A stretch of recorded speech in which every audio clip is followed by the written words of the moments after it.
Hello, and welcome to Critical Reroll, the podcast for the critters by the critters. I am Madam Mush. Hi, I'm one of the other hosts. Oh my god, it's not Madam Musk after all. And I'm the other host. I'm Harky, and I are a tramp baby girl. Oh my god. Jesus. Not what I expected there. Man. Sorry, Matt. I think I jumped the gun on that one. That's cool. That's cool. Hi, I'm Matt. Pause, And that's Dustin. I thought you were done. No, I don't know what's happening anymore, but this is Critical Reroll. Hi, everyone. Yeah, so episode 53. Thank you, everyone, for showing up. We get a lot more into the City of Beasts, which is my favorite thing. A sorry ass. Sorry. Yes, the town of Asarias. But we get to start off with a fun thing that I kind of forgot about, and I'm glad that it got brought up, in that Ford gets a new dream from his big boss. And he learns 2 new words. Which, yes. Which ones are the new ones? Because The I new am Wander- not good at this. Wander and punish were the 2 new words that he's... Was it wander or wonder? I thought it said... I thought it was wonder too. Oh, see, I thought it was wander, because it made sense for him to go, reward, and then he did wander, punish. I assumed, the way my brain said it, was that if you wander, I will punish you. Like, get back and release me, bro. Along those lines, as far as reward go, now I'm thinking Ukito is talking about its reward, not Ford's. Like, this is my reward for giving you those powers. Let me free. Because every time he says reward, it's always like talking about himself. Interesting. Yeah, like Ukitoa definitely crushed him to death in the dream, which is a nice, less than subtle hint of, hey, Ford, we have a deal, and you brought me just this close, and then you left. So, what do you guys think, is going to happen? Do you think Ukitoa can and will do anything to Ford? And if so, do you think he could revoke the power? I mean, he could revoke his powers, right? I assume he could revoke his powers, and depending on... I mean, I think he's got 2 of the seals are broken, so he probably has more of a sway. I mean, he can make Ford choke up water. I mean, cough up water. I mean, but he could do that before the seals were broken. But I feel like he might have a little bit more power with, 2 of the seals gone. He might have a little more influence, but I think that if it doesn't seem... Well, and the question also is, how much can Ukitoa see what he's doing? Like, he knows he's going in the opposite direction. I mean, he keeps reminding him that he's watching. Yeah, I mean, he says watching, so, he knows. So I imagine if he keeps moving after this dream, how more frequent are this? Because Ford sort of wrote it off as well, there's been a while since I've had one. I'll deal with it. True. First of all, those poor seals. Secondly, what happens? What do you think would happen mechanically if, Matt actually takes away his powers? Does Ford just become a normalized dude, and does he have to play that way? I feel like he wouldn't. I think he'd lose the water control. I don't think he'd lose Eldritch Blast and those normal things. He might wake up and not be able to summon the sword. He could take that away, but I mean, you can get a new weapon. But the sword is what gives him his power, technically. I mean, he is a hex blade, so it's him finding the sword that sort of washed up on the beach, right? That was his sort of thing. And we know that Vandrin had the sword. Who is Ford in this guy? Yeah. Oh, Um, but like I was thinking about that today. Like even if like they get to the point where they deal with Ukatoa, like does that take away the Hexblade Warlock from Ford, and does he become something else? Um, I Yeah, don't it's a know. really Like precarious situation for how he has his powers. I don't yeah. feel like, regardless of what happens, Ford will be Ford forever. Hmm. In some way, his powers are going to disappear or change or something, and that's why I'm curious as to how that could happen and what would I happen mean, afterwards. I don't know about him losing his powers, but Ukito is able to like make him have vivid dreams and physically cough up water. I mean, he Well, probably could kill him in his sleep, or just like keep him in some sort of like uh, coma-like state. well, yeah. It depends on how much Mercer's going with the. A Hexblade is their weapon, and themselves are bound. Like a Warlock is bound to a patron. Um, like and without that patron, technically a Warlock does. It's they're given the powers because of the patron, right? I don't play Warlocks. I, So, it's weird. do we think Okay. it's more likely that Ford will be killed or just die, and Travis will have to come in with a new character? I don't. I don't know. I guess we'll have to see how Ukatoa plays it Yeah, out. this But I is don't think, because I think he really wants to be free, and I think right now maybe Ukatoa thinks that if he can push forward, he doesn't want to give up on someone who's definitely got him this far. But I think that he's walking a thin line. If he stops listening to Ukatoa, then they're going to have to deal with that, and how that shakes out, I'm not quite sure. yeah. I don't think it's escalated to a point where like this is a concern yet. Well, theoretically, they have gone in the direction that Ukatoa kind of told them to go to, right? Didn't he kind of point them in the direction of Jorhas in this last like vision when he saw in like the temple or whatever? Yeah, I meant to double check on that because I needed to figure out the that directions again because it was north. Well, it was north of somewhere, wasn't it? I I honestly can't don't remember. I remember. thought it was north and west, which is It's kind of In a not our where he's forest. job to gone. know this. And Um, but to summarize all that, the other word that he gets is punish, which is what we're talking about. oh yeah, I jumped the gun on that too. It's all right. I don't know. It's gonna be interesting because I just feel like he's gonna start taking damage from these dreams. I think that's kind of the extent of the bad Ukatoa can do because I don't think Matt would like take away his powers. I see like He may make some of the powers a little more uncontrolled, like or things may happen in an unpredictable. Like maybe Ford does have trouble summoning the sword. Maybe it doesn't come right away. Maybe he has to like work for it, or maybe even Matt would give him skill checks for something. I don't know. Like it'll be interesting to see because like this is a pretty big deal. Even if they like Ukatoa seems like a big bad. Not maybe not the big bad. I mean, it's really hard in this campaign to figure out where the big bad actually is. Because we get a little bit more about Jorhas in this and the Kreen and all that, and it's not exactly what I was expecting. And then there's this whole demonic thing that we can talk about later that they're supposed to be looking into, and that seems like a whole thing in and of itself. And which is connected to which? Who knows? It's Matt Mercer, and his yarn lines are strong. There's just a lot of medium bads. yeah. Yeah, this campaign is just all medium bads, and then they combine when you get all 5 of them.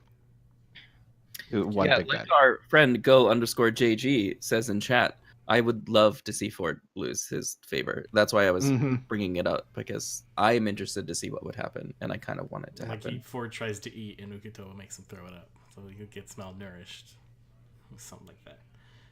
I did like that once the dream ended and Caduceus was the one that kind of like talked him through it. That Caduceus was like, "Hey, make sure you tell the others in the morning."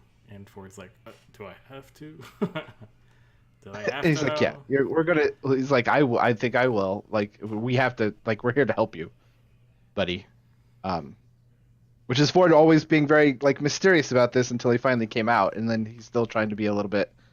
Especially with this one though, like this is a big deal. It said it's gonna punish you, and then it killed you. So Yeah, you died in a dream. That's you not a might want normal to tell your. I guess it's Um, kind of normal. Anyway, the next thing that they did was Matt let him retcon the next morning or the night because they wanted to talk to Giza. yeah, and so we got. cluster. Well, man, like they come up with a couple good ideas, and then they go with like sometimes with the different like. Yes, is a poor little guy who keeps hearing this voice and like waiting for someone to come rescue him. Um, and this time they asked him what they think the intentions are with the Kryn. And then I think the second spell they asked him like why did they take him? Like I misheard it because then she asked like why do you think they took you?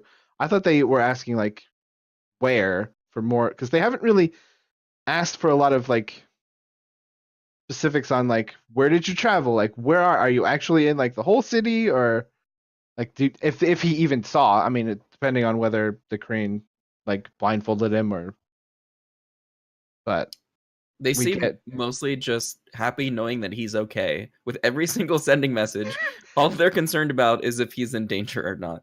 yeah. They direct half of the question to that.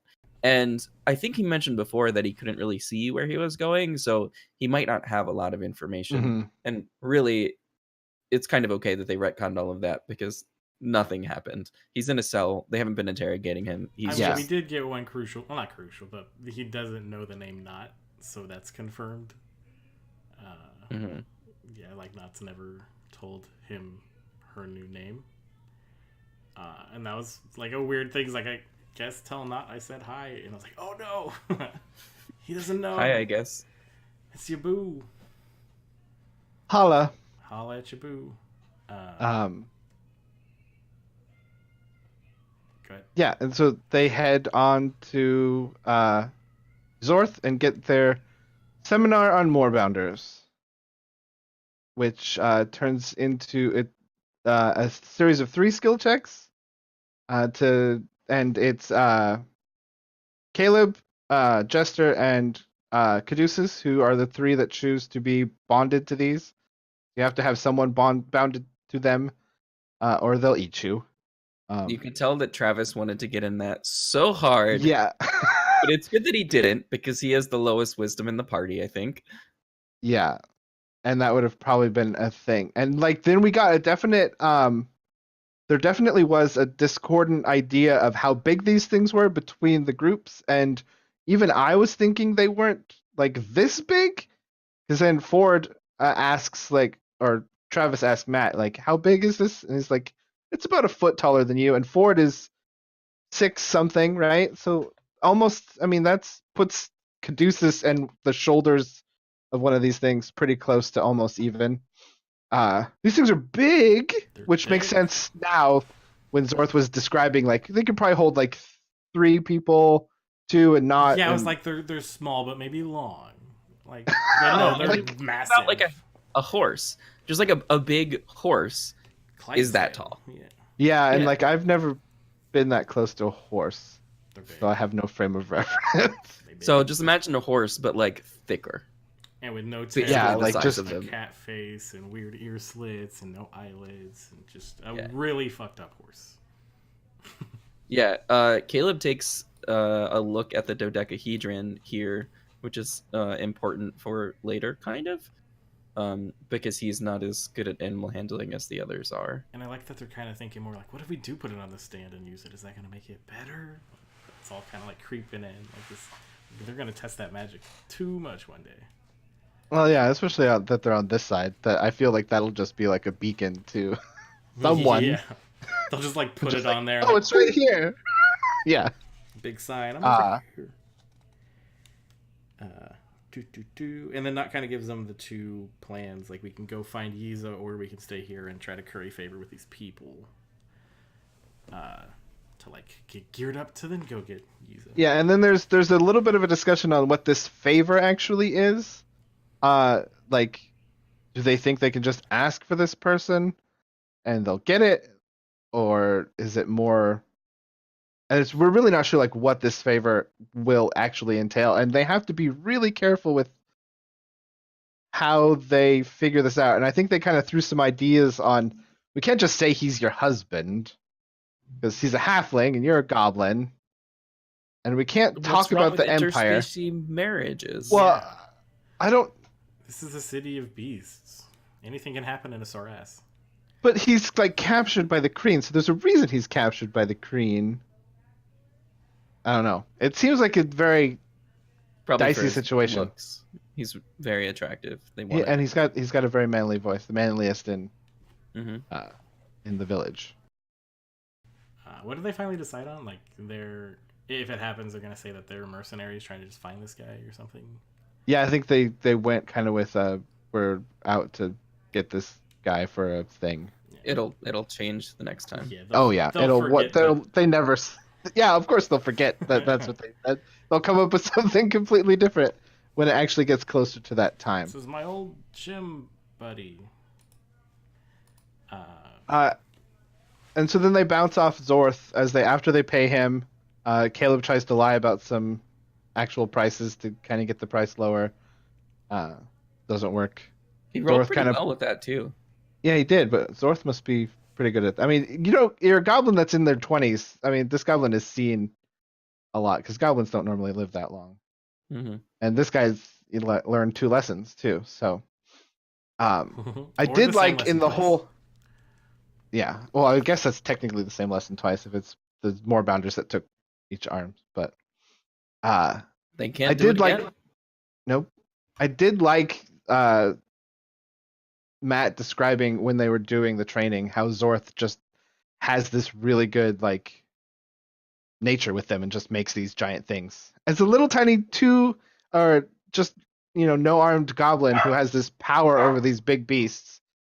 It was pretty cool. But Zorth kind of tells them about some of the things to see in the Scowl Square because they decide that they're going to kind of look into. Well, Caduceus kind of just goes with, we'll just like go and wherever we get a hint, we'll just follow the. Sorry. I got you. She's not stopping. Yeah. Before that, though, Herc, what do you think of the mechanics of like training the dogs? It was like simple rules, but they got useful information. Like now you can tell them to halt or jump, but only those 2 things ever. I thought that was kind of cool. Not gonna lie, to be honest, this was like 5 minutes of the episode where I couldn't pay great attention. But for the most part, I thought it was pretty interesting. Yeah. So They've never like trained pets before. I mean, there's Nugget, but like they don't actually train Nugget. Nugget just exists. just there until you forget about them, and then they're there again. Yeah. I just thought it was great that they can now command them to either halt or jump, and that's all they got. Because it's like, maybe let's just start going, and getting them to stop will be a fun thing. And then Caduceus had the hardest time with his, even though he's like the animal guy. Yeah, he got the baby who just doesn't like to listen. Yeah, and the part where he leaned in close and like the thing licked his face and like, oh, it's so cute. So I'm like, no, he's tasting you. You are a meal. That is what happened. I imagine that tastes the best out of all of them. Oh, probably. He's been steeping in all sorts of wonderful, tasty tea. I'm excited to see if when they eventually get on the road with these giant things, like them like bounding across the landscape, and then the Morse. And I imagine also that there'll be maybe some more skill checks as they can learn like more commands. And it'll be interesting to see if, because they have to keep these things fed. And I imagine Matt might just, do you keep them fed? And they say yes, but it might make for some fun, interesting things when they have these, and if they get in a fight or something, and these more bounders, just, take care of the evidence. But they head into Scowl Square, which is a really neat. Matt describes it as 4 streets that kind of meet and then alleys that shoot off of it, and it sort of has like an asterisk look to it. And we can see there. Zorth mentions a couple things. 4 corners. He mentions Timot and Vandar or something like that make things, or Yud. Timot and Yud make things, which is like the actual like name of a place. The little Etsy store. I'm really excited for someone to go in there because I want How to do you know make who things? but I also want like we've gotten the flavor of uh this town, which is just basic. Like I love it so much because you just get to see all these monsters just living their lives. Things we normally see in D&D that just get like, oh, it's a battle, you kill him, but they have like all this culture.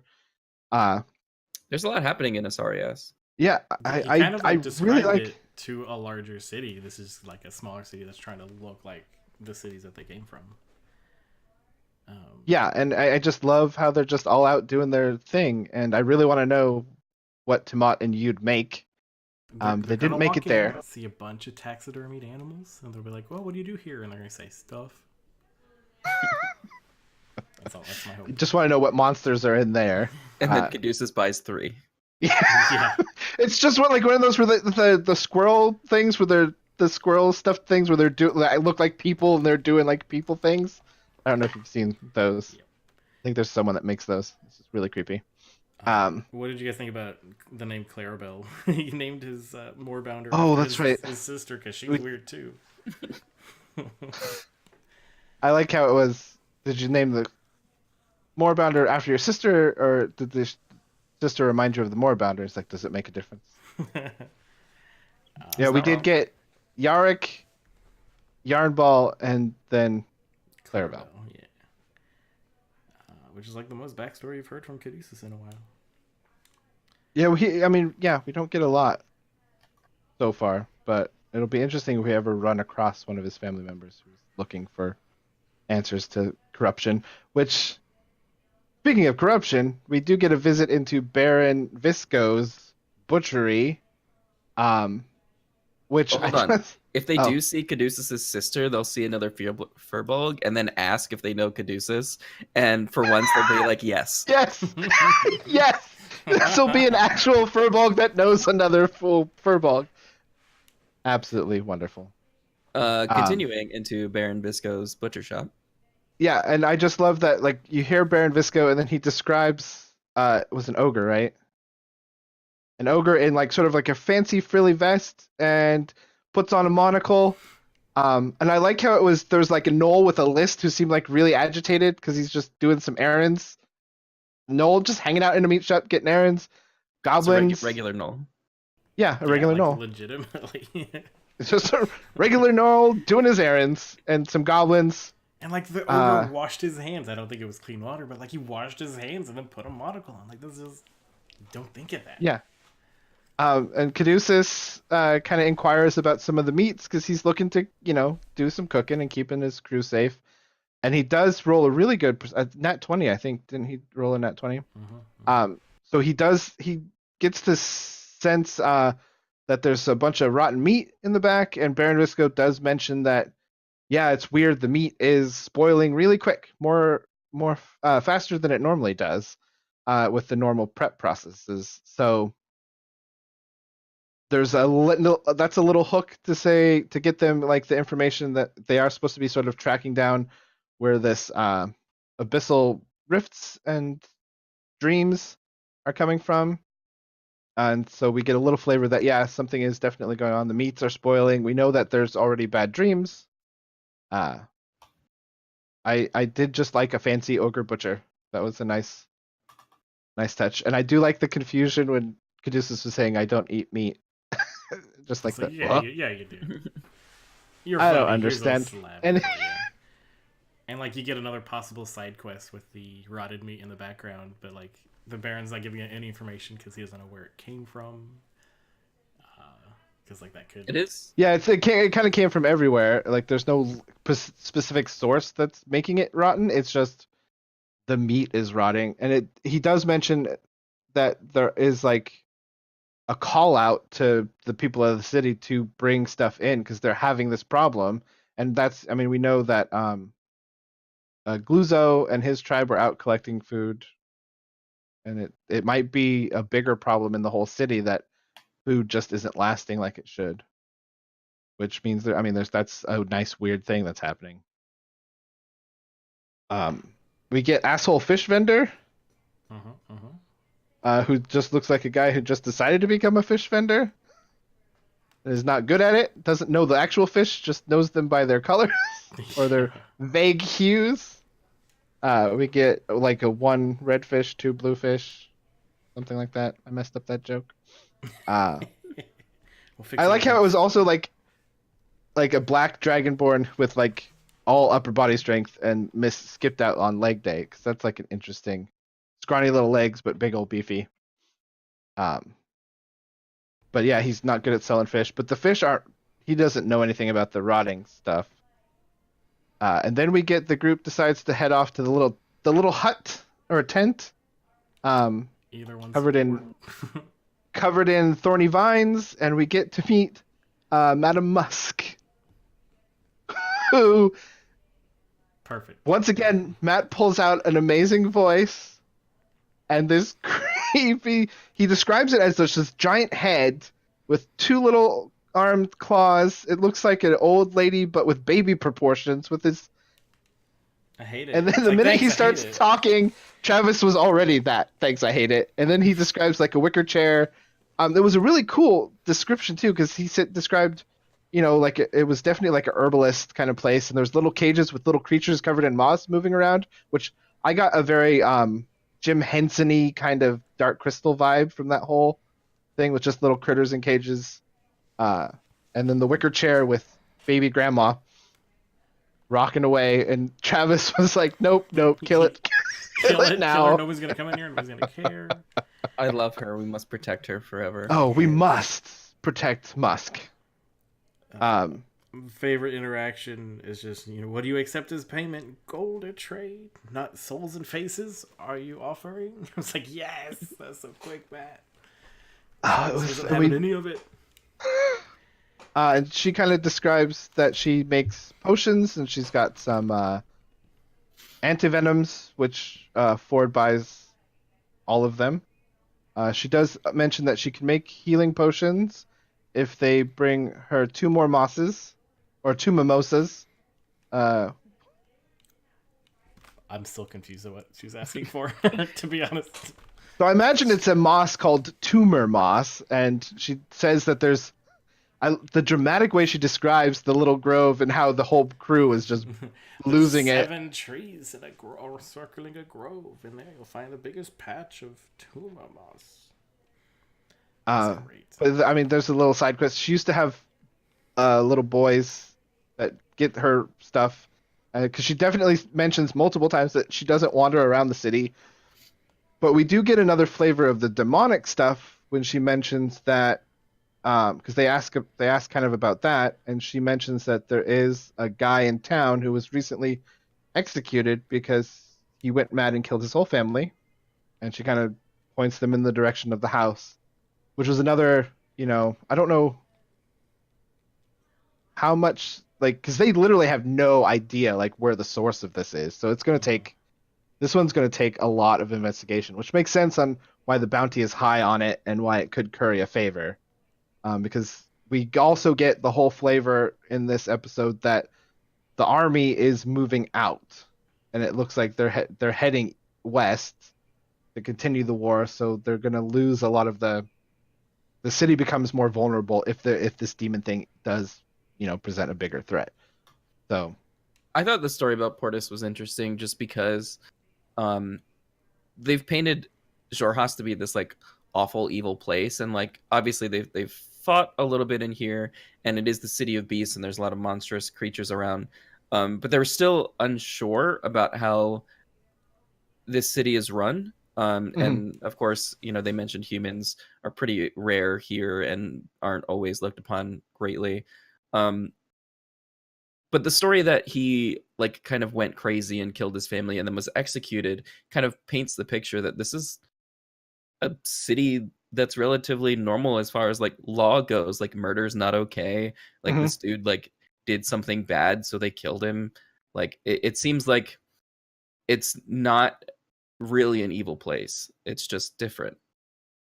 yeah, I really like this campaign in that we started off with, I mean, the Empire always sounded sketchy, and we didn't know anything about Xhorhas, and it was always from the Empire's perspective. And then we're here, and it's like these people are just like living their lives, and there definitely seems to be rules to that, even in what lots of people would just consider monster uh, societies. And I really like that whole flavor that, yeah, like, okay, this person murdered. We don't even know what he was, race wise, but he got punished for that, and And I it really started with a like. bad dream. Like multiple people have been saying they've been having bad dreams. Mhm. So we get a perception check from Laura, which gets a whisper, and just watching Laura's face, like, because normally, like, a lot of times no one really reacts to the things that Matt is telling them, but she, like, I was thinking that it was definitely It was something. kobolds. Yeah. I was thinking it was possibly like kobolds or something, and then just to see her face light up, and then at the end as they're leaving, she's like, "You guys are doing great." Well, Just, what did you guys think when like you're introduced to this character and it doesn't seem like it's a real thing? Especially when you get the description, like it looks like a person that was put together and is like falling apart. yeah, I was thinking it's multiple things, and I was just hoping for kobolds because I love kobolds. Because he said tiny little clawed, like little baby, and like I was just thinking like there's only a couple races that are like that small, um, in stature. I was thinking it was definitely something I multiples. thought it was either an illusion or potentially like a reanimated body or Yeah. pieces of bodies. Yeah, when he described the hands, I was like, those fingers aren't moving. Like that's somebody's holding a hand on a stick, moving it around in a cloak. I really liked when Ford bought the stuff and he's like, I just throw 200 coin. Not Oh like no, offers you. to. Well, not goes to offer to pick it up, and he's like, "No, don't. I'll get it later." It's like, Yeah, don't come any they closer don't and want see anyone what's under like the getting bags. close. It was very good. Well, and then they come out and like Laura can't keep a secret, or Jester can't keep a secret. And then I was like, I was getting frustrated because I'm like, to the other party members, especially not, who just kept like saying it really loud. I'm like, if you fuck up Madame Musk's thing, I'm done. I'm done with this. I'm done with this campaign because it's just too perfect. Like, don't ruin those poor little kobolds' little Yeah. job. And Jester's like, "That's how Like, she makes a living. Leave him alone. Don't say anything." what have they ever done to you? So I'm just hoping that they're not jerks. But it does beg the question, like, can they actually make these potions? I think they can. I like because Caleb did even mention like just a little bit of a mumble that they were kobolds. Like their experience with kobolds hasn't been all that eloquent, and he did make some sort of thing like, oh, that was the most like eloquent kobold we've had, and then he was like, oh well, because Spurt was not known for his conversation. Long live Spurt. Long live Spurt. But they do So eventually then, make it, right? yeah, they head off to the house. Oh yeah.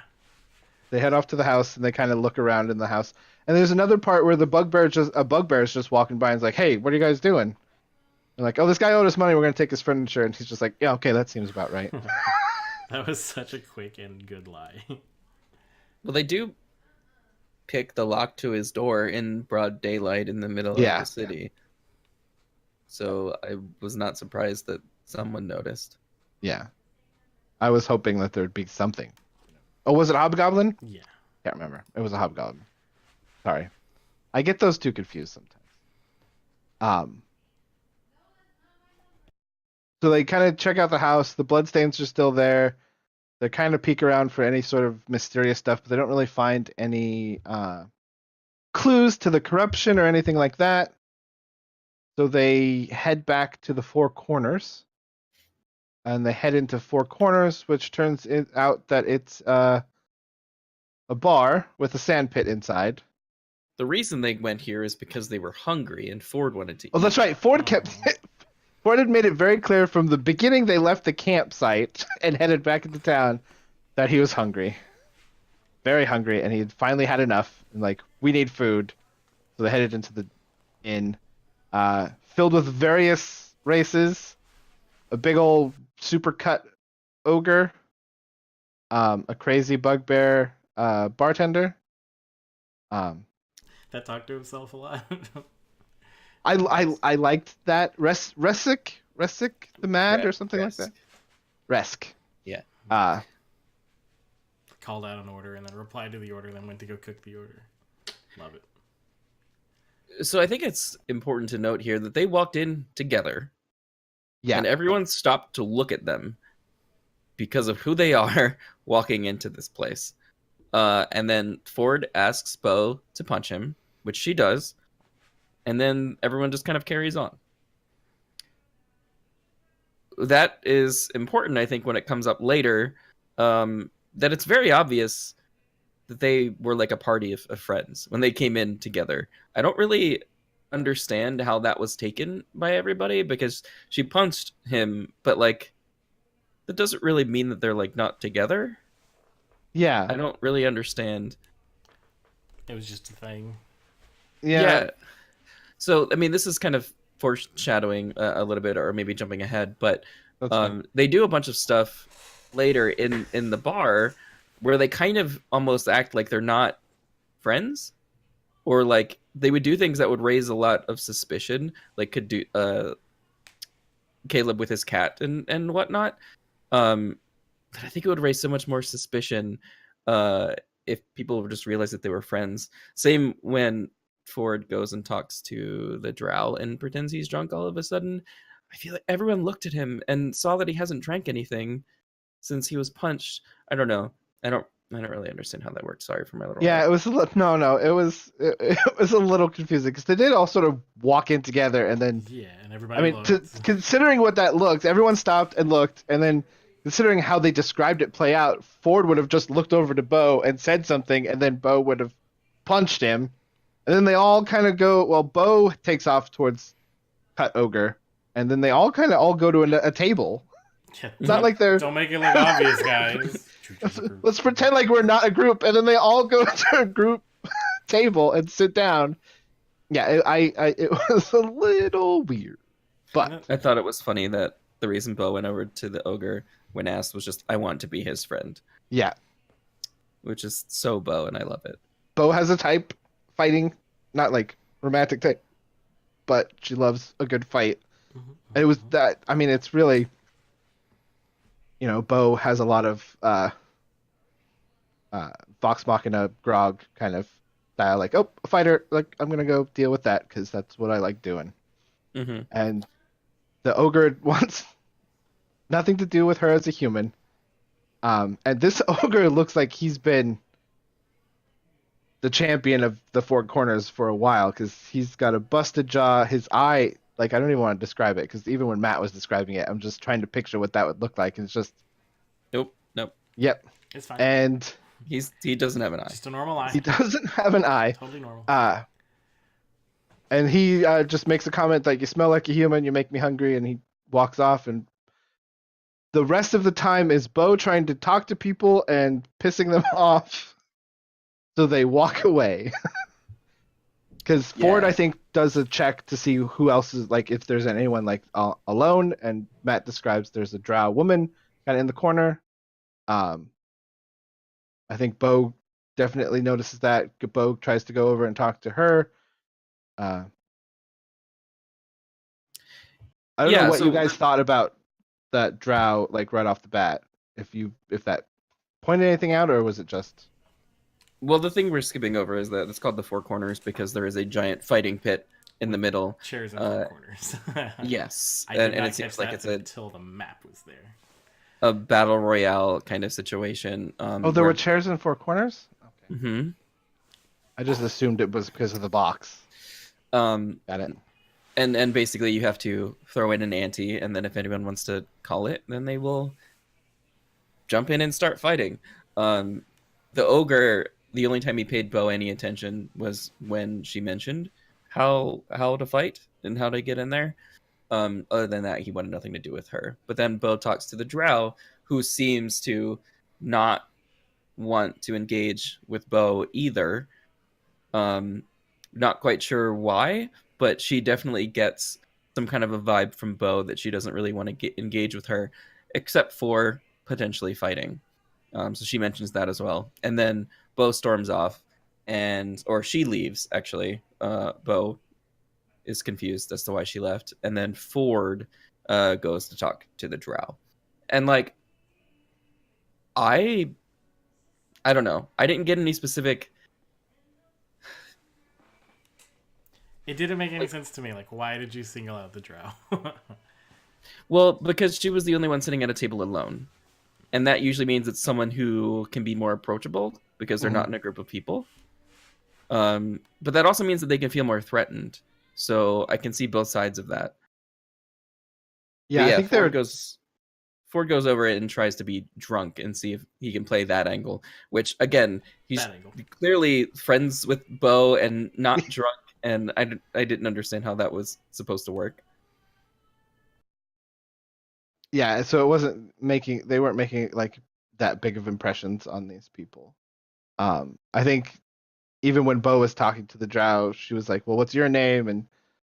But the drow was like, I'll tell you if you fight me." And the drow had asked like, where you're from, like you don't seem like you're from here, like, and then Bo did mention that they're looking for someone, which later I wanted to bring back up too, at the end, considering the end of the episode. But yeah, they get nowhere. I think Caduceus orders a breakfast plate. God, Caduceus. It's funny that he's the highest perception but missed so much. And I don't remember what the actual impetus is for them to decide that they're gonna toss in. Is it mainly because Bo wants to just fight? I can't remember what they had come up with on why they just all decided that it would be Jester and. I think it was that maybe that's just me thinking afterwards, is that they didn't think Bo was gonna get any, or Bo or Yasha were gonna get any respect if they didn't fight, because everybody kept looking at him weird. I think it was more because Bo wanted to talk to the drow more, and because she threw out that, well, if you want to talk to me, then you need to beat me or fight me. So I think that was the idea. I don't think that she expected the ogre and other people to try to go in there. But when she made the ante so high, it was very clear that the ogre was going to take it. I think she was expecting, like, I thought the rest of the party was maybe just expecting her to try to fight the drow and have it be like a one-on-one for like something small, but no. Yeah, then they put a big ante in there, which I was like worried that, because I guess it's only like 4 people at a time, but I was like, they don't know who's all in here and who's gonna decide to join in on that. But it ends up being the ogre, Jester, Bo, and the drow. Which was another funny thing, because again, they saw Bo and Jester walk in together. They know they're going to team up. Exactly. They should have known that it was a 2 versus 1 versus 1, or that they should have teamed up and gone 2v2. Like, it was clear that they were friends. Which is another reason I brought that up. What was Bo's ante? I know she put the shackles in the gym that Caleb. Well, Ford, Caleb had given her one of the jade things. And then how much? And 10 gold. So 10 gold. So roughly 115-ish gold. I don't remember how much manacles cost, but yeah. Which is a lot of money. Especially since the next one in was the champion, the big ogre guy that like put in the day's earnings or whatever. And then you have Jester with glove. Seriously, like, where did that come from? Apparently it was one of her items from the start of the game. Yeah, one of the trinkets she rolled for, I guess. Supposedly it's magic, or so she says. Yeah. But they get her to change that to her Revivify diamond. Yeah. Which is such a... I was like, no, don't do it. Please don't do this. It's like, please remember how stressed you were when you didn't have diamonds? Why are you putting a diamond in there? I bet that was really hard for Laura, because she's such a money-hungry person when she plays these games, that Jester's not really like that. So it's probably so hard to take her most valuable thing, probably half of her worth, and ante it in this fight that she knew she was not going to be good at. Yeah, especially the reactions from the crowd, like, ooh, now it's real. And then what did the drow put in? I completely missed that part. I don't think I remember. I didn't think the drow put anything in, really. Like, I know there was the scene. He may have said that she put her ante in, but I don't know if it. Yeah, I don't think he described what it was. Yeah, I think he just said she puts Because her there was anchor. like a knoll going forward, and she's cut in front of him and jumped in instead. Yeah, It she was like a green blurred in. dragonborn. Green Dragonborn. Everything's a knoll. Knoll Sometimes is, not regular. is Jurhashian for Green Dragonborn. Look it up. Anyway, Okay. They fight. they fight. There's a big fight. I We thought it was can, real we can cool. probably Of like, skip through some of the fight, but yeah, I thought it Well- was cool seeing Taliesin like wanting to do something as Caduceus, and then like, no, I'm gonna let this play out because I'm eating dinner or breakfast or whatever it is now. Breakfast for dinner. well, he wasn't eating yet because he had just ordered, and then the Yeah. fight started. I don't even know if his food even came out yet. It was only like not even a minute later. But we learned that the Drow is a monk. She does very similar things to Bo in combat and has apparently pretty similar stats, it seems like. Ogre's about as ogre as you would expect. Mm-hmm. Yep. We get a good tactics from Jester. She does the grovel command, which was really good to keep the ogre from. But that monk, and the rolls were Matt was rolling pretty good. Yeah, they're like That twice entire that Travis time. had to lean over and see. Oh yeah, you rolled what you rolled. How dare you? Yeah, it was a fun fight. A lot of stuns. A lot of I don't know. Jester getting And we- hurt a lot. Yeah, remember that time she fought in the gentleman's place, and she held her own for quite a long time, but then eventually didn't. Like, she held in there for a while, but we all knew that she was gonna go out with all of the people in there. Jester falls, Ogre falls, and then it was like so close. Well, and then we get a bunch of comments between Travis and Marisha that this is just like Kern 2.0, in that Marisha had stopped rolling the actual damage dice that she was supposed to roll and was rolling. Lost by Sometime at some point. We don't know for sure. Yeah. But did you guys actually look and use the D&D Beyond extension that was on Twitch? I did not. I didn't, because Okay. I was I watching saw it on that it TV. was there, but I I meant didn't to.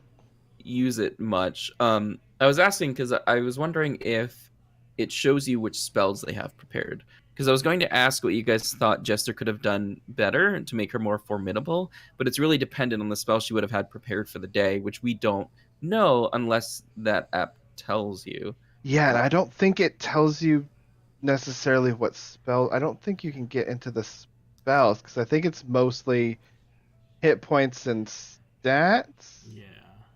I don't know for sure. I did see it, but I didn't And like explore the it too basic much. stuff. Because I've used it, I've seen it, and I've used it in a streamed game that I did, but I don't think it gets into that detail. It's mostly just like basic attacks and hit points, and I think it's connected live, so you can kind of see hit point wise. But I think she Undo. should have like focused on damage mitigation, like Sanctuary, and then cast from far away. Sanctuary would have been really good. Yeah, it definitely should have kind of, or like the duplicate didn't even come out once. There was Like no she could duplicate. have. She didn't Hellish Rebuke, which would have been great because I think it would have gotten. She did Hellish Rebuke, didn't she? Hellish Rebuke once. She did. Oh, did she? Mhm. Yeah, Okay. she did. Yeah, Yeah, against the ogre. when the ogre hit her, because she did Hellish Rebuke. Okay, I thought But it was that. when you think about it, like it only lasted, at least Jester only lasted 2 rounds, so she only Mhm. got the opportunity to do 2 things, and all she did was cast Command and then Spirit Guardians. So that's why I was wondering if there was anything else she could have cast that would have been better. But yeah, I mean it's tough because it was such a quick fight for her that I don't know what else she could have done in that short time period. Yeah, it's hard to say. Like if she had stayed back and like either done like spiritual weapon or even a duplicate. She did stay back. She stayed as far back as she could. They all They came to her because she put a target on herself by casting magic. Well, they That's were true. already in front of her when she used magic. Yeah.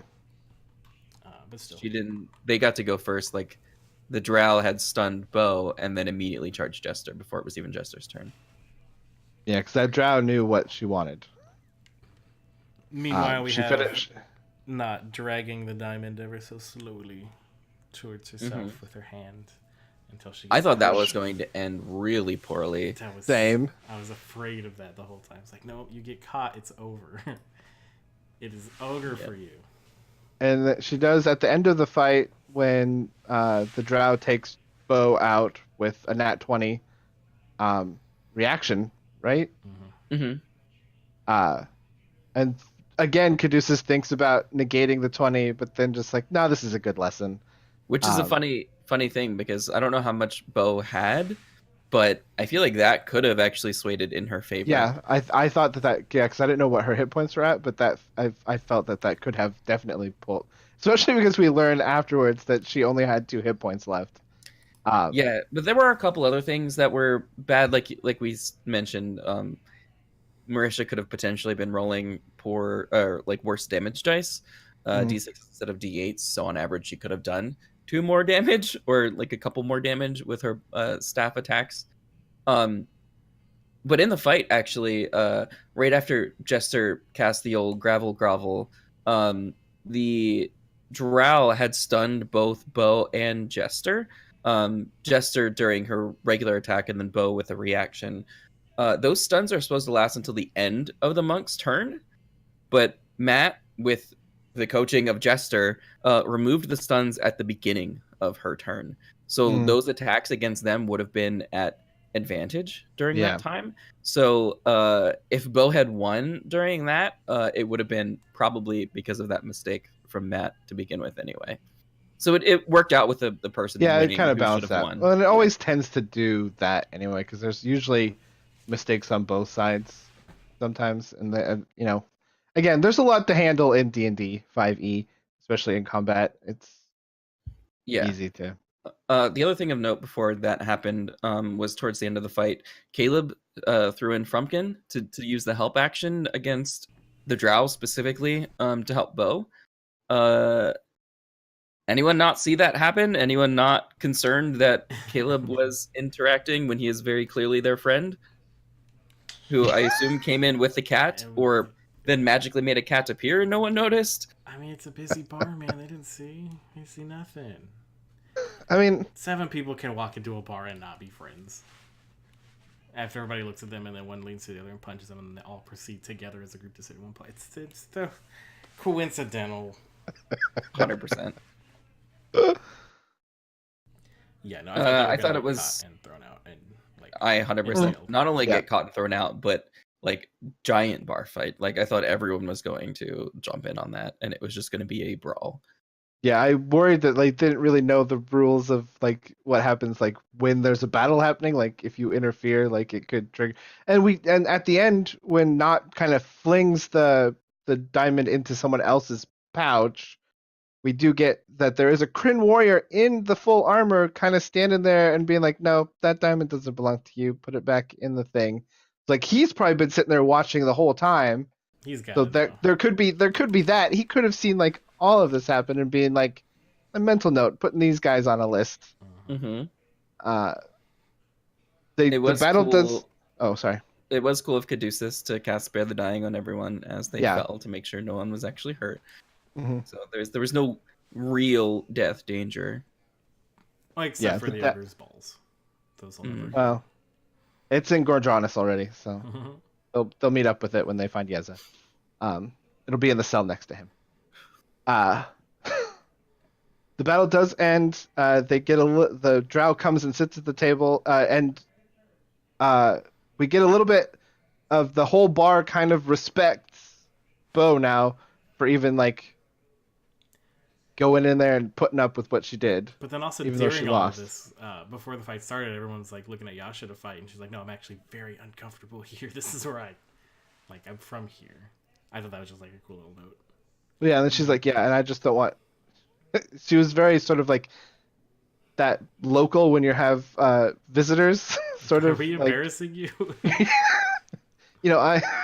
I'm from here. Like, don't ruin reputations. She like ran from there though. That was the thing. Yeah. Or something. Yeah, but like Xhorhas is still like her. Like Xhorhas is where she's from, so I think she still has sort of a thing about it. I think. Gotcha. But the Drow does sit down with them and then mention that they start asking questions. on where she trained and things like that. And she's like, this might not be the place. So she kind of leaves the bar. Bo decides to follow. Caleb decides to follow Bo. And then Ford and the rest of the group decide to go out the back. Jester also goes out the front. with Oh, them. Jester goes out the front too. Yeah. Because they don't want anybody to think they came as a group, right? Yep. Let's just go get lost instead. Maybe everyone else is thinking something happened here and they're not friends anymore, so it isn't weird. So here's the note. On this whole thing that just happened, we just talked about the timeline of them going in, talking to people, Caduceus ordering food, a fight breaking out almost immediately after. The fight lasted 3-4 rounds. Jester dropped in 2, and then there were probably maybe 2 more after that. So how long is... Yeah, it's 18 to 24 seconds as this is going on. And then they leave. So maybe another 15, 20, 30 seconds after the fight, they leave. They didn't fucking eat. Caduceus ordered food, and Ford didn't eat anything, and then they left the fucking bar. Just thought that was important. This is why I love having Herc on here, because he has some good things that he pays attention to. Yeah. Mm-hmm. And so Ford and them, they go out the back. Maybe it's his hunger that makes him just not pay attention. Yeah, service was too long. He's got that woozy where you kind of start forgetting who you are and what you're supposed to be doing, and he ends up getting the other half lost. They don't find out where Bo and the Drow and Jester and Caleb go. That first bit where he walks out and is like, oh, you're gone. We never see from him again. Make a new character. That's what I was thinking about when I was thinking about Ford just losing his powers and then just leaving.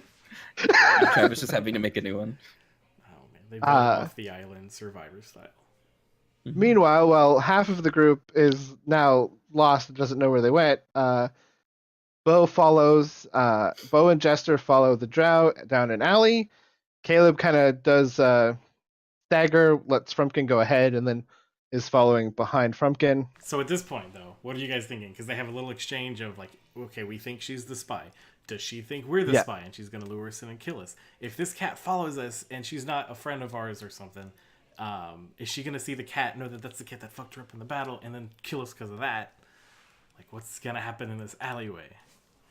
I was thinking that it was the spy. Same. I mean, I was kind of just being like, because we knew that the spy hook was in the Four Corners, and all of this seemed to happen like, and we knew the Drow was sort of acting weird anyway. Definitely always keeping her eye on Bo. I didn't think the spy was who they were. I thought it was an actual like Drow, and I thought maybe it's like a Jorhassian thing. But the Drow leads them into a storage area. So I kind of figured it was the spy, but it didn't make sense to me that it would be the spy, because of what we learned in a few minutes. We knew that character was a monk.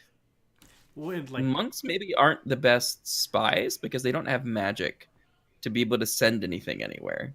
And I thought that a spy would need to have magical means of doing, like, sending information somewhere. Yeah, and we do know, I mean, the flavor that we get last episode, I mean, it would be more beneficial for a spy to have magic to send, because we do get that they know the spy is there because they intercepted one of the message birds that Asarias uses, and that is how they know that there was a spy. So it would make I didn't expect a monk to be like, I expected more magic, like Herc said, because like, I mean, you want that untraceable messaging, right? I would assume. Yeah. I don't know. Just mechanics wise, it doesn't make sense for the spy to be a monk, in my opinion. I don't think. Yeah. So I wasn't expecting that. But then it's the Cobalt Soul too, and we know what they're like. She's trying to learn things, and apparently does have magic because she changes. So yeah, so they go in. I did real quick before the fight when it's revealed that or during the fight, I guess, when she's revealed that it's a monk. Marisha even says, she's like, I have a theory about what's going on here.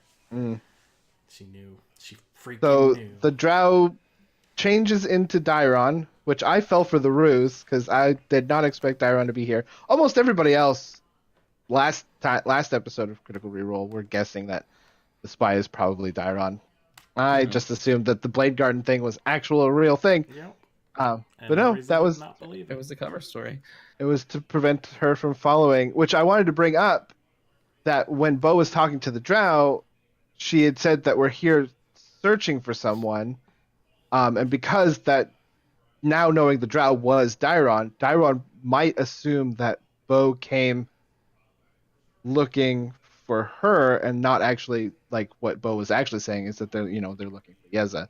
Mm-hmm. So that may have triggered Dairon to intercede, being like, "I didn't want you to look for me. Why are you here?" sort of thing. Maybe. When Matt tossed back the diamond and like started, you see her form shift. I was just like, "What the?" And like, I didn't. I don't know. I didn't expect that. Like, I expected it to not be the Drow, but I didn't. Dairon just like was not in my head. It was just. So I didn't think it was either. I know Marisha had that theory, and that put that thought into my head. I was like, well, maybe it's Dairon, or maybe it's someone from the Cobalt Soul. I thought it was someone from the Cobalt Soul, but not Dairon. I thought it was an actual Drow. So first thing is, we forgot to mention that Not had stolen a greater healing potion from them, which they still have not noticed. So that's going to be an interesting thing, I guess. Is not just going to return it, or is not going to keep it forever, and then Dairon's out a healing potion. Secondly, so the only thing that changed really was their appearance a little bit. I guess the illusion wasn't anything more than just maybe what their face and hair looked like, because they were still kind of the same body type.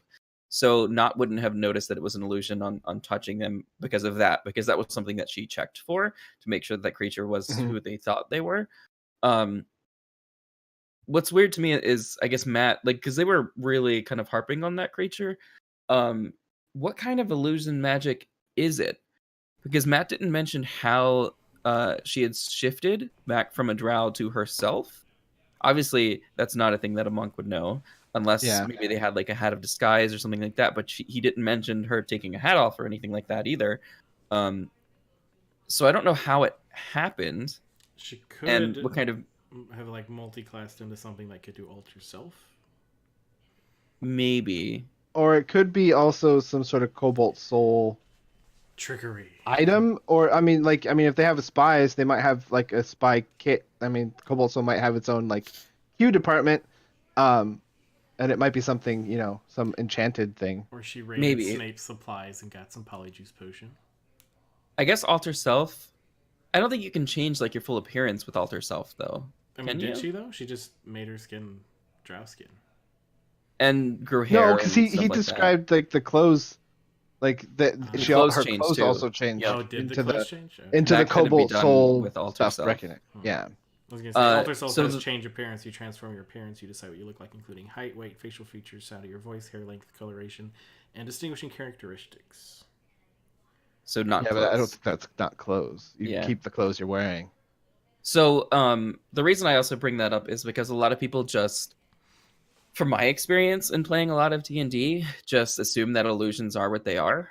But I mean, anyone who tries to discern an illusion can roll an intelligence check to discern it's not an illusion. And it was kind of clear that they were kind of eyeing her up and down, and Not specifically was trying to check to see if she was an illusion. So I don't think that's really a good disguise for her to be using when she's like fighting and stuff, especially. Dude, what happened if she goes unconscious? Does her form shift back? If she got knocked yeah, I out thought about there. that too. Like, what if she had if they had lost, or if she had lost in that battle, like, would she have reverted? Like, that would have been She's a doppelganger. even worse. Yeah, and I think she would have. I mean, again, we don't know how she did it, but via most ways that she would have changed, she would have reverted back to her normal self when she was unconscious, and that would have been awful. Yeah. It's weird The and writers scary really to put think in that about. cool twist. Anyway, she's Dairon. Yay! Bo gives her a hug. Oh, apparently Matt had talked about that on Twitter. Yep, Don't know why. BRB. Well, I have to avoid Twitter because I can't watch the episode in time, so I don't get to see anything that happens on Twitter for 3 I'm days. sure chat will inform us. Oh, it just says that short would have second. led to a very different ending to the episode. Oh, okay. So it would have happened. Yeah. That would have left to that would have been a giant cluster. Yeah. Mhm. Now I'm glad she lost. Oh, Yeah. not really. No, I like the way this played out better than because even Ford had mentioned way earlier in the episode, like if they chase down the spy thing, what if it tugs on a party member's heartstrings? Like, what if we find out it's a person we like and we don't want to like turn them in? Like, well, we don't have to say anything if we find it, but if they had unmasked her in the bar,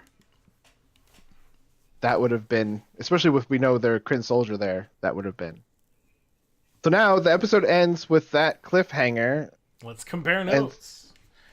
So we don't know, like, I mean, this is a good chance for them to get in touch with the information on the west side, since they're over here now.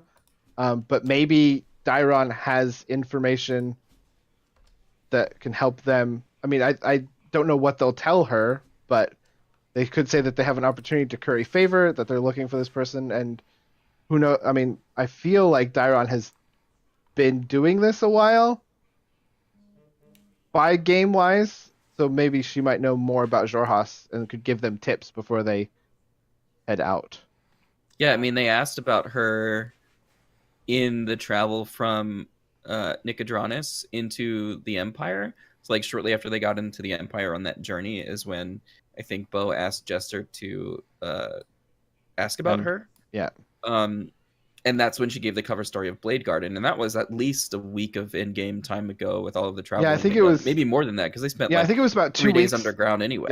Yeah. It was like a week and a half to get them to Felderwind, and then they did a bunch of underground travel too. Yeah. Real quickly, we completely forgot about our Google form where we put up a form and you can ask questions. Oh and gosh. Form about yes. it. But we didn't get too many. We can go through them really quickly. First one from unnamed. Will Dairon be an aid to them, or do you think the strategic advantage of turmoil within Jorhas be more beneficial to the war effort and her duty rather than aiding them with getting Not's husband? I don't think she's gonna care about Not's husband because she's like on this mission, and I don't think they would ask her to help. Yeah. Because like she's a spy. Like, hey, can you not do this for a little bit and help us?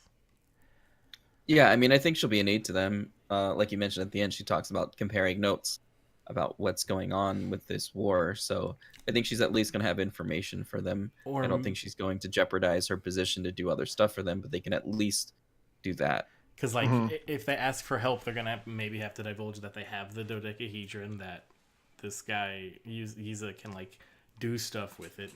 But like maybe that would be beneficial more so than having turmoil in Jorhas. The second one we got, also from No Name, is you buy a Morph Bounder from Zorth, survive and succeed training. What do you call your new fish-eyed mountain of a feline mount? Pokemon nerd, mine is Swampert. Fluffy. Excellent.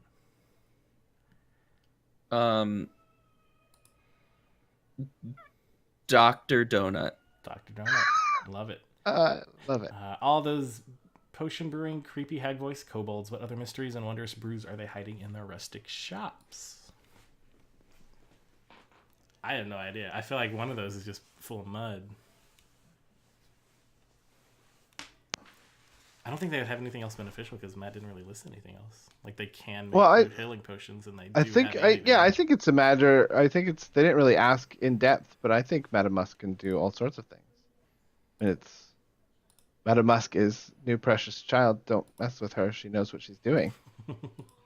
Yeah, I don't know. I don't think that she's that powerful. Obviously, we know she's multiple kobolds, so there's probably only one, maybe a couple of them who can do some potion brewing and stuff. But maybe I don't think that they're cough syrup or Tums, but the D&D. Yeah, I don't think there's anything that special about them. I think they just make like natural, like normal, like the normal little potions. I do have a headcanon that there's a tunnel underneath the little hut that's more than just 3 kobolds. That it's a whole little warren of kobolds, and this is just their business. Yeah, who's on deck? Which fills me with joy because I love kobolds. Next one is what ability score improvement did Yasha and Caleb grab at 8th level? That's from Damien_Smith. I don't know anything about Yasha's stuff because we haven't seen her 8th level information. Caleb didn't do ability score improvement. Instead, he got the Warcaster feat. And then the last one from Dizzy by Nature, just Holla. So Holla. Holla back. Yeah, the Warcaster feat is, in my opinion, the best feat that you can take as a caster. Period. I mean, Lucky is probably the most OP feat, but Warcaster is probably second. If you are a caster, you should have it. The game is real weird otherwise. It's super good. Yeah, my wizard took Warcaster. I also eventually took Tough because I got tired, but I didn't take Tough until like later in a game because I could use the story and the fact that I did get knocked down a lot. So it was a really good justification by the time I got higher level that I was a little tougher from being taken down a bunch. But I it's took Sentinel as a wizard because it's Blade Song, so he uses swords a lot. that Nice. Sentinel is a good melee. Like I love it. It's so It's good OP. too. You can stop a dragon from like rushing your party. Psh, hell yeah. But anyway, did you guys have anything else for this episode? no, I'm looking forward to seeing what information they can get from Dairony and oh. Uh-oh. Uh-oh. Guess Herc didn't have any information he wanted to share. Okay. Well, I guess we're gonna slowly go through ending stuff. Thank you guys for listening to Critical Reroll. We do this every Sunday following new episodes of Critical Role. You can follow us collectively on Twitter at Critical Reroll. We've got YouTube, we've got Twitch, obviously, if you're watching us live. We've got podcasts everywhere. Yeah. Some places. They're not everywhere. Everywhere. Hello, audio listeners. I love you. Leave us a review if you want. Who knows what that would do? I don't. I just It does help us. It does help it be found in things, reviews, I do believe, and ratings. So that's good. Rate us if you like us. Rate us if you don't like us, but rate us good if you don't like us. While you're listening to this, if you don't like us, but yes, did you say who you are? Well, you went first. Okay. I am Dustin at GeoNerd on Twitter and Twitch. Just thank you. Matt at Matt_Abernathy on Twitter and 8-Bit Abernathy on Twitch.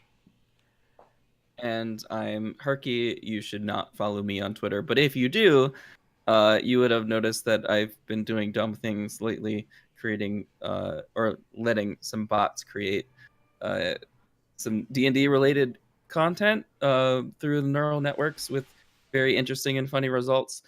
So I actually have started to break that out into its own account. If you do want to follow that and not me, you can find that at neuralnet.org.